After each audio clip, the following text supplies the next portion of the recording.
Hi guys, good morning, good morning, good morning, good morning, good morning sa inyong lahat. Ayan, welcome to my vlog. Ayan, for today's video guys, samahan nyo ako magluto ng paksiw na salmon, belly salmon. Ayan, belly na salmon, lulutuin natin. Hindi ko alam kung paksiw ba siya or adobo kasi yung ingredients ko guys,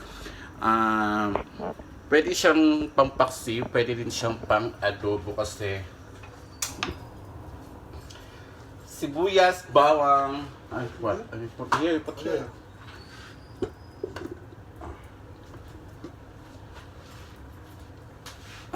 Sibuyas, bawang, and luya. Ayan, so isasabay-sabay na natin siya.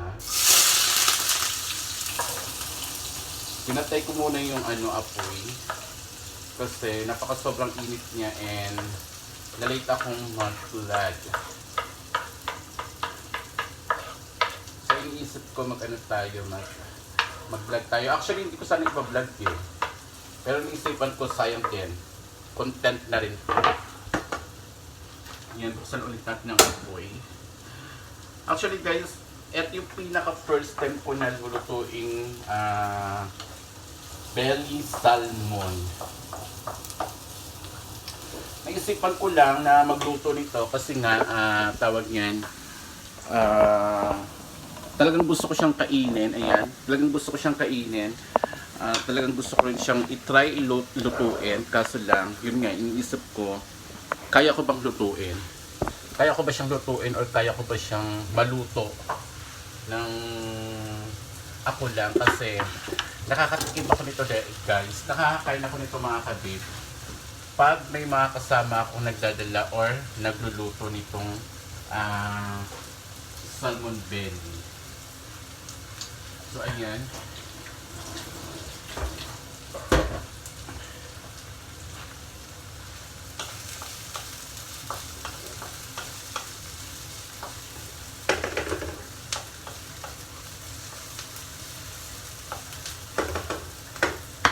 timplahan natin siya.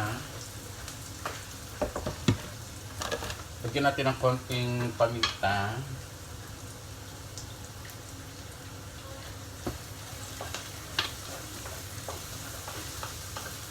Na-realize ko guys, kukonti-kontiin ko lang yung mga paglagay ng mga paminta, asin or betchin. Kasi guys, alam nyo, minsan hindi ko alam paano tansyahin yung mga ganitong bagay-bagay na pagluluto.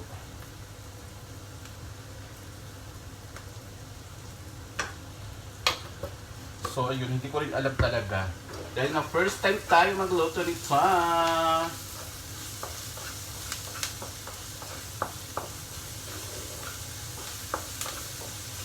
Pero ang alam ko, talagang dapat lagyan natin siya ng luya kasi para pawala sa langsa.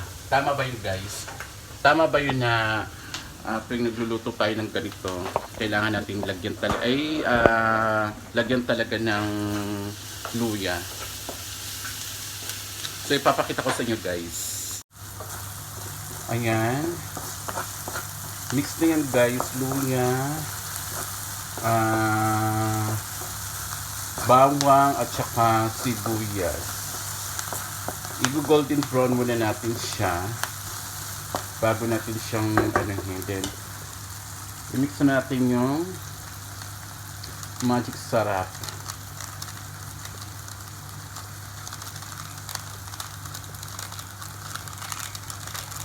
Ayan, mix natin yung magic sarap.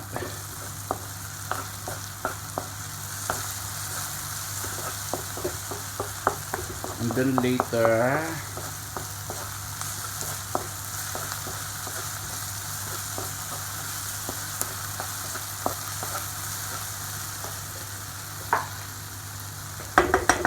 ilalagay na natin yung salmon. Ayan, lagyan na natin yung belly salmon.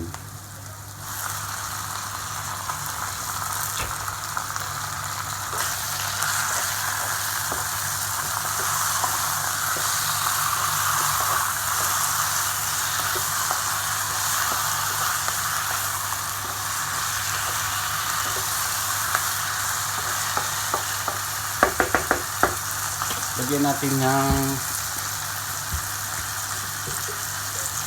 natin ng dato puti toyo. Ayan.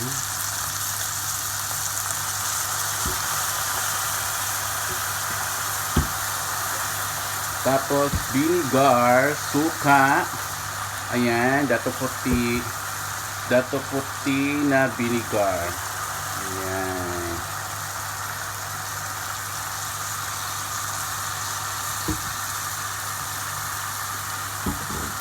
Tapos halu-haluin natin. Yan guys, konti lang talaga nilagay ko guys kasi para matansya natin yung ano niya.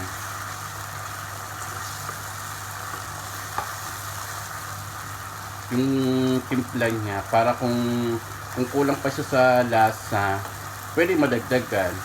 Kasi guys, nagluto ako ng tawag na ng adobong baboy.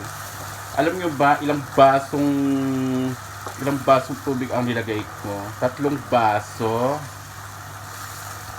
Kasi nga nasobraan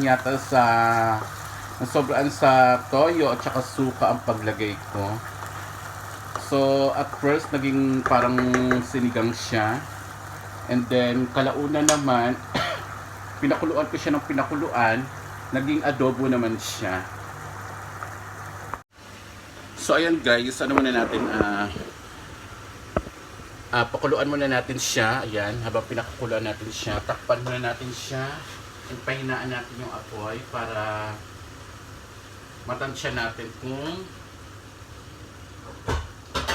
magiging okay pa yung timpla natin. So ayun din guys na na kung hindi natin to ipa-vlog, wala tayong content for today. So at least na-vlog natin siya, may content tayo. Ayan. So pinakukulan muna natin guys.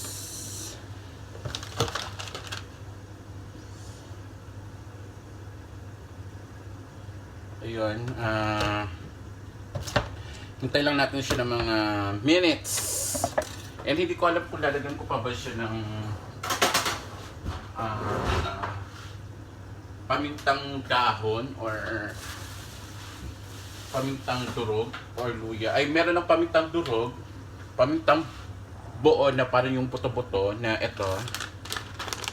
Hindi ko na siguro siya lalagyan kasi mga kasama kong nagluluto or nakikita kong nagbabaon ito sa work ko. Hindi ko naman nakikitang sila naglalagay ng paminta. So para sure tayo na na matitikman natin ng maayos or makakain natin ng maayos, huwag natin lagyan ng paminta para in case na matikman natin siya, ma-adjust natin or alam natin kung ano yung kulang. So ayan, tikman natin.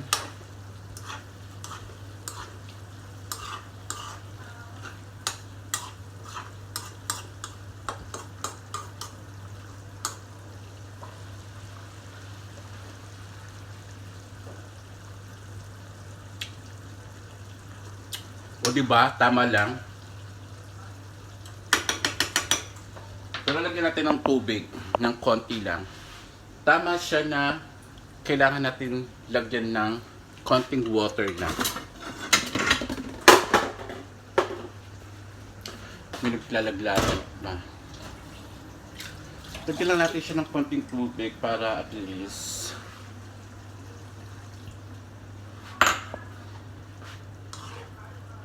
ayan, nilagyan ko rin siya ng tubig guys.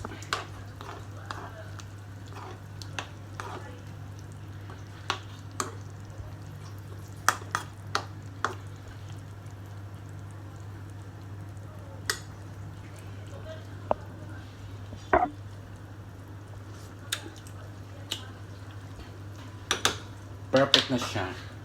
So takpan na natin. Ayan. So habang nandito pa tayo sa kitchen, maghugas muna tayo ng mga pinaggamitan natin para wala tayong chismis or hindi tayo machismis dito ng mga kasama natin yan. Tayo yung nagreklamo, malakas ng reklamo na ganito, ganyan. Tapos tayo pala yung kalat dito sa bahay. So para hindi tayo machismis, hugasan natin to.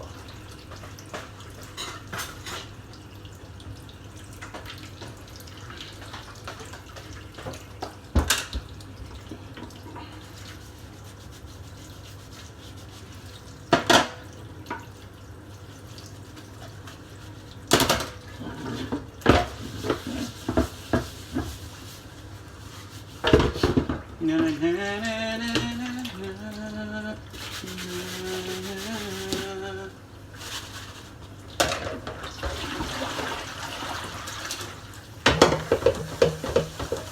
Ayan! Tapos guys, magsasaing tayo. Kasi wala pa tayong sinaing. Kasi guys, naglinis kami muna bago ako magluto dito. Bago ako sumalang dito sa kitchen. Nag-arrange muna kami ng cabinet. Naglagay muna kami ng cabinet dun sa balcony kasi nga meron kami kasama dito na tawag niyan, kailangan ng malaking space kasi na yun nga na ano siya guys, na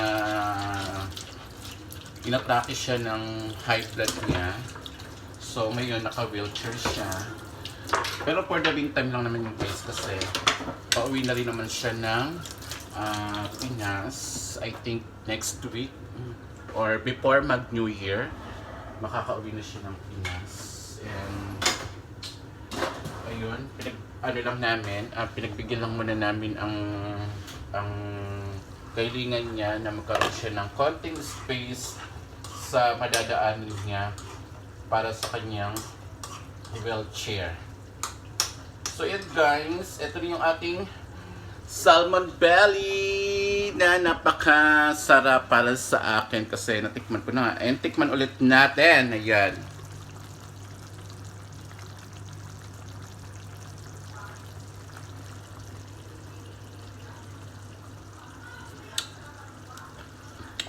Perfect talaga guys, perfect.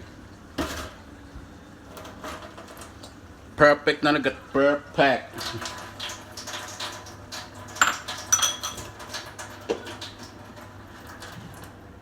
So ipapakita ko sa inyo yung ginawa namin doon sa balcony. Ayan guys, at yung cabinet na nilabas namin dito ngayon. And actually may sampayan dyan.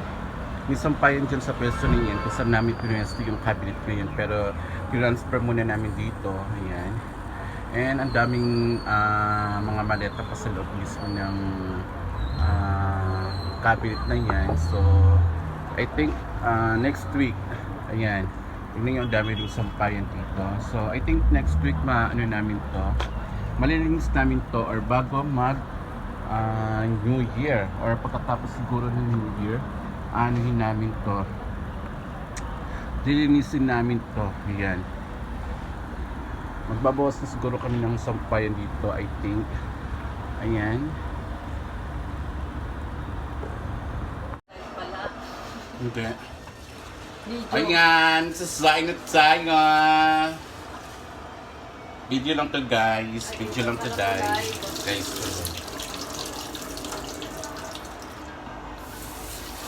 Video lang tayo dahil saing na ako after maliligo na. Nagbablog ako. Emeng vlog, ganon.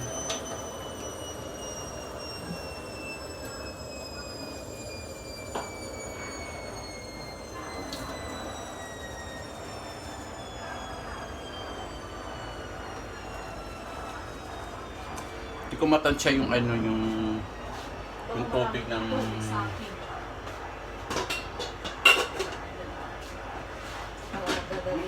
ulam mo. Ha? Luto ka na. Kaya nga nilalagay ko muna yung itlog. Tapos sa ito. Oo. Ay, ko nakita mo. Ay! Sorry. Ko nakita. Nalaga ka pala. So yan guys, tapos na tayo. Prepare tayo ng maligo. My God!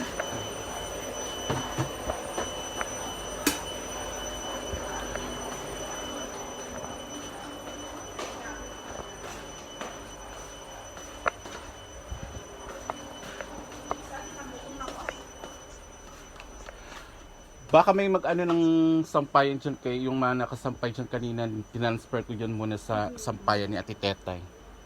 Ha, ano, Stella, baka. Kaso lang yung mga towel-towel, di ko na nasampay. Inano ko muna yung mga uniform.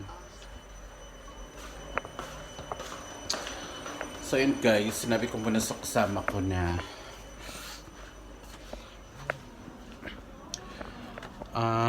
pinakialaman ko yung mga sinampay muna kasi nga eto dahil nga may tinupita yung mga sinampay dito. So tinupit ko muna yung sampayan kasi nga ayun, dahil may nilagay kaming cabinet doon. And ito yung aking ibang sinampay. Ito yung wala dito.